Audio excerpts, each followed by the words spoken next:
Salve pessoal, eu vou gravar um vídeo aqui falando sobre algumas reflexões que eu tive com o livro de Abacuque. Vou minimizar aqui.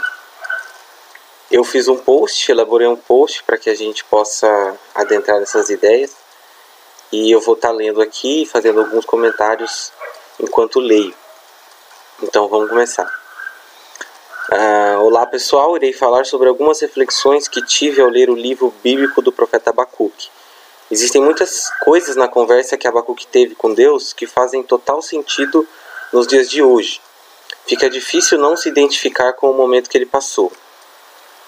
O livro começa com uma severa queixa de Abacuque, um verdadeiro desabafo diante de Deus, trazendo à tona todo o descontentamento que ele sentia ao ver como o mundo estava. Nesses primeiros versículos aqui, Abacuque vai ser bem incisivo na oração dele, diante de Deus. Eu me pergunto se as pessoas teriam coragem, se eu teria coragem de falar essas coisas aqui diante de Deus.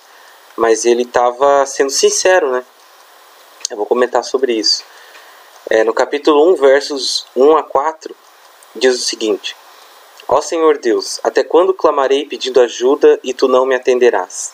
Até quando gritarei violência e Tu não nos salvarás? Por que me fazes ver tanta maldade? Por que toleras a injustiça? Estou cercado de destruição e violência. Há brigas e lutas por toda parte. Por isso ninguém obedece à lei, e a justiça nunca vence. Os maus levam vantagem sobre os bons, e a justiça é torcida. Muita gente pensa dessa forma, Agora refletindo, sobre quem oraria assim, de fato tem muita gente que oraria assim, Só que sem respeito. Aqui ele está sendo respeitoso. Ele vai ouvir a resposta, ele vai se colocar num lugar de ouvinte diante de Deus, Ele vai abrir o coração. Mas muitos pensam que a justiça nunca vence, Aqui Abacuque estava transbordando um sentimento coletivo, diante de Deus, um descontentamento. Só que ele estava despido do ego, Ele estava sendo sincero com o que ele estava sentindo, com o que o povo estava sentindo, e mostrando sua sinceridade é que ele conseguiu alcançar a sintonia de Deus, Assim Deus poderia falar e ele poderia transmitir isso sem o ego dele atrapalhar. Abacuque foi extremamente incisivo nas palavras. Isso que é de fato uma oração. Você ser sincero diante de Deus. Isso não significa que tem caminho aberto para falta de respeito. Mas Deus espera que você abra o coração. Não adianta as palavras que não têm sentido nenhum com o que você está sentindo. Esses versículos podem descrever bem o que estamos vivenciando hoje. O sistema é injusto, os maus acabam tendo vantagem, a justiça é torcida a bel prazer dos poderosos, todo um teatro esquematizado para manter os mesmos no poder, uma minoria tendo alívio em cima do sofrimento alheio. Então, não tem como não se identificar, A gente está cercado de destruição e violências, A gente vê nesse sistema os maus levando vantagem sobre os bons, Mas esses maus aqui, eles vão ser desmascarados, Eles não terão segurança. Na sequência a gente vai comentar sobre isso. Mas infelizmente a justiça é torcida, E parece que a justiça nunca vence. Dos versos 4 a 11, Deus responde acusando os babilônios da época. Os babilônios tinham o império mais poderoso do mundo. Eles subjugaram as muitas nações. Entre elas estava Judá, terra do profeta Abacuque. Os babilônios ali estavam no topo do mundo, Eles tinham mais poder. O livro aqui vai dizer que eles zombavam das fortalezas que eles invadiam. Eles tinham um poder superior, às demais nações. E era um povo perverso, tinha perdido a perspectiva já, Tem muito a ver com as coisas de hoje, Estou atiçando os babilônios, aquele povo cruel e violento, sempre pronto a marchar pelo mundo inteiro a fim de conquistar as terras dos outros. Eles espalham o medo e o terror e fazem valer as suas próprias ordens e leis. Os soldados avançam ansiosos para conquistar, conforme avançam vão espalhando o terror. Os seus prisioneiros são muitos, são mais numerosos do que os grãos de areia da praia. Depois vão em frente como o vento que passa. Eles não adoram outro Deus senão a sua própria força. Esses aqui são trechos do versículo 4 a 11. E eu comentei aqui, conhecemos essa história, né? Isso aqui nos é muito próximo, né? A gente conhece o que é isso, né? Só que agora são os gentios que sofrem, né? Quem é da IDL aí, quem é luciferiano, já vai entender isso aqui, né? Que lá era Judá que estava sendo subjugado, né? No verso 12, o profeta cai em si, ao constatar a soberania de Deus. Tu sempre exististe, ó Senhor. Ó meu santo Deus, Tu és imortal, Tu és o nosso protetor. O Senhor, ó Senhor, Tu escolheste os babilônios e lhes deste força para nos castigar. Certamente Deus resolverá as questões com os babilônios. Aqui tem que corrigir depois. Mas e nós? O que aprendemos nesse inferno? Isso é o principal. Saiba que a experiência que você precisa ter é a que você está tendo. E Deus está no controle. Então ele cai em si, né? De que se eles estão lá, estão no poder, e tudo isso está acontecendo, a soberania de Deus também está ali. E o que a gente vai aprender, como a gente vai lidar com isso, é o que mais importa para nós, né?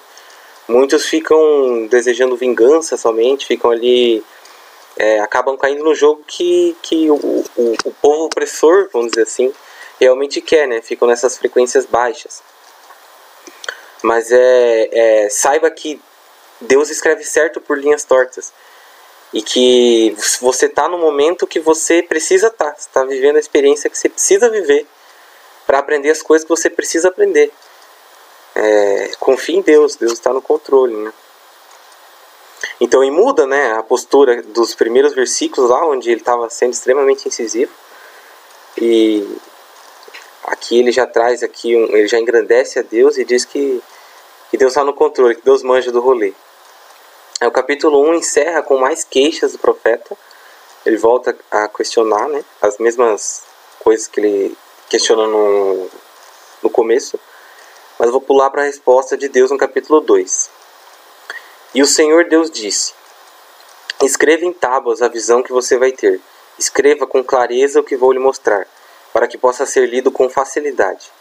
Ainda não chegou o tempo certo para que a visão se cumpra, porém ela se cumprirá sem falta. O tempo certo vai chegar logo, portanto espere, ainda que pareça demorar, pois a visão virá no momento exato. A mensagem é esta: os maus não terão segurança, mas as pessoas corretas viverão por serem fiéis a Deus. De fato, a riqueza engana, e as pessoas orgulhosas nunca têm sossego. A sua ganância nunca tem fim. Não tem fim. Elas nunca estão satisfeitas. Como o mundo dos mortos, sempre querem mais. Mas os povos conquistados desprezam os babilônios e zombam deles, dizendo: ai de vocês que ficam ricos pegando coisas que não lhes pertencem. Até quando vão enriquecer, obrigando os seus devedores a pagarem as suas dívidas? Eu coloquei aqui a paciência é uma virtude indispensável, né? Fazendo referência aqui ao que Deus está falando sobre o tempo certo de todas as coisas, né? Ainda não chegou o tempo que a visão se cumpra, porém ela se cumprirá sem falta. E a fé vem justamente disso, né? De você ter a certeza na incerteza, né? Você ter fé, você acreditar naquilo que você não está vendo. Então, por mais que no momento as coisas pareçam estar de uma maneira, a fé te mostra o diferente. A fé te coloca um passo à frente, né? E a gente vive disso, né? A gente vive dessa fé. Os maus já estão perdendo sua segurança. Veja o que aconteceu com Arthur Duval e Gabriel Monteiro, por exemplo. Hipócritas não estão seguros na internet. Aqui Deus fala, né, que os maus não terão segurança. Nós, diante de toda essa barbárie coletiva atual, vivemos unicamente pela fidelidade a Deus. Nenhum outro motivo teatral me sustentaria. Aqui eu falei em primeira pessoa, né? Mas aqui no começo eu falei nós, né? Então é nos. Nenhum motivo teatral não nos sustentaria, porque não tem mais motivo, né? A gente olha para o teatro e as coisas estão se desfazendo realmente, né? Não tem motivo digno para continuar com essa barbárie, com esse apocalipse. A gente está sedento, né? Da água da fonte da vida. E quando a gente encontra a escola, né, não tem mais por que voltar atrás, né? Para quem entende de fato sobre o ponto messiânico, sobre a estrutura da realidade, a perfeita simetria de Deus, a gente vive por isso, pela fidelidade a Deus. Fora disso não tem vida, não tem. Literalmente não tem, fora do reino não há vida. Para finalizar, Abacuque faz uma oração sobre as coisas que Deus faz e termina dessa forma: quando vi tudo isso, fiquei assustado e os meus lábios tremeram de medo. Perdi todas as forças e não pude ficar de pé. Portanto, vou esperar tranquilo o dia em que Deus castigará aqueles que nos atacam. Ainda que as figueiras não produzam frutas e as parreiras não deem uvas, ainda que não haja azeitonas para apanhar, nem trigo para colher, ainda que não haja mais ovelhas nos campos, nem gado nos currais, mesmo assim eu darei graças ao Senhor e louvarei a Deus, o meu Salvador. O Senhor Deus é a minha força. Ele torna o meu andar firme como o de uma corça e me leva para as montanhas, onde estarei seguro. Esse começo aqui é muito do que, para quem entende, né, quando vira chave, sabe? Cada um entende num momento, mas quando cai a ficha, assim, quando você tem aquela catarse, as coisas se conectam, você se arrepende, você chora, né? É um momento único, né? E Abacuque estava passando por isso aqui, né? Ficou assustado diante de... Porque no capítulo 3 ali, eu não trouxe aqui, esse é o final dele, né? Mas no capítulo 3 ele faz uma oração e ele fala das coisas que Deus faz, né? E diante de tudo isso ele fica assustado, né? Ele diz que os lábios dele tremeram de medo, perdeu todas as suas forças e não podia nem ficar de pé. Estava passando por um desdobramento ali, né? E o castigo, ele diz, daí na sequência ele diz que vai esperar tranquilo, que agora ele tem certeza, né, depois desse desdobramento, que ele ficou estarrecido.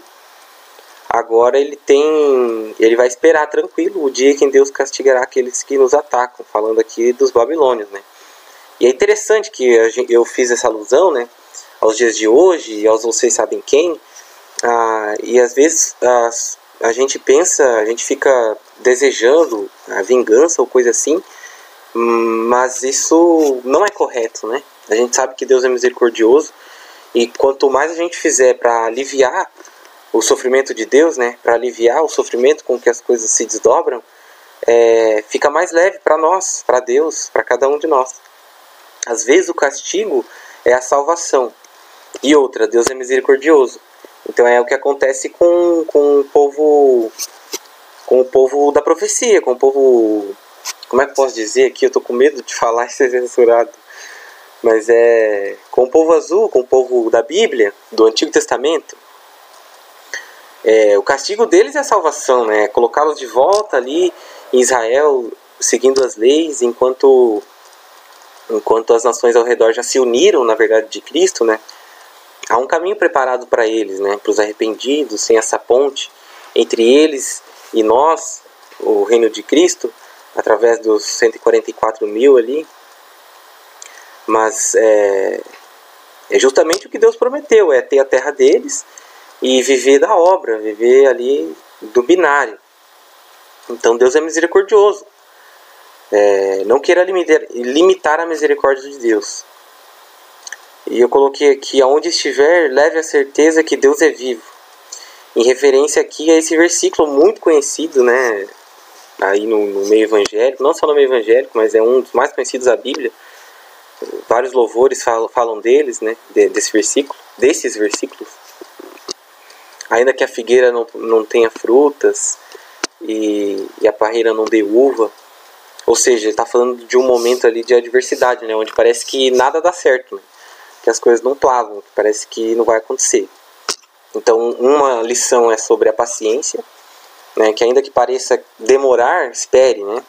A gente já falou sobre isso. E Abacuque realmente constatou isso, né? Que ele fala, ainda que esteja tudo ruim, né? Ainda que não haja nada para eu glorificar, ainda assim eu darei graças a Deus. Que Deus é a minha força, né? Ele torna o meu andar firme, como o de uma corça. e me leva para as montanhas onde estarei seguro. Ou seja, você consegue passar por essas adversidades com um passo firme, com a força de Deus, sendo luz nesse escuro, né? Levando a certeza de Deus ali, naquele momento, né? Diante de uma adversidade. Muitas pessoas praguejariam contra a vida, fariam coisas que entristeceriam Deus, né? Que deixariam Deus triste. Mas você não. Você levou Deus ali. Você lembrou da certeza da vitória de Deus naquele momento. Você alegrou Deus naquele momento. Então você está sendo um escudo para Deus naquele momento. E isso te dá força, né? É uma escolha que você faz. Né? A fé. Aí sim, né? Deus realmente te faz caminhar firme. Porque todo o resto Deus já tem. No sentido dos dons, dos talentos, das coisas que a humanidade pode oferecer, sabe, a Deus. A única coisa que Ele quer é a tua humildade. É a tua fé, a tua entrega, né? A tua sinceridade. O resto Ele já tem. Deus faz melhor. Que coisa que você faz que ou alguém já não fez melhor, ou não vai fazer melhor. Todo o resto Deus já tem. O que Deus quer é a tua humildade. Só você pode ser humilde. Não pode forçar a tua humildade. Ele espera isso de você. E assim você consegue subir as montanhas, né? Aqui está falando de sobrevoar o coletivo, de sobrevoar tudo isso, né? Esse teatro. Não, Deus é vivo, né? Não importa onde eu esteja. Eu estou seguro. Onde ele me faz sobrevoar e é onde eu estou seguro. Na certeza eterna, inegável de Deus. Lá eu me sinto seguro. Lá nada me abala, nada me atinge. Bom, então é isso que eu queria falar. Tem aqui também para vocês conferirem, né, os posts do site aqui, cristolucifer.com.br. Tem vários conteúdos aqui parecidos com o meu e também muito mais profundos que esse que eu trouxe aqui, falando sobre Deus, defendendo a glória de Deus, né? Queira conhecer, queira fazer parte. Eu vou encerrar aqui. Luz para nós.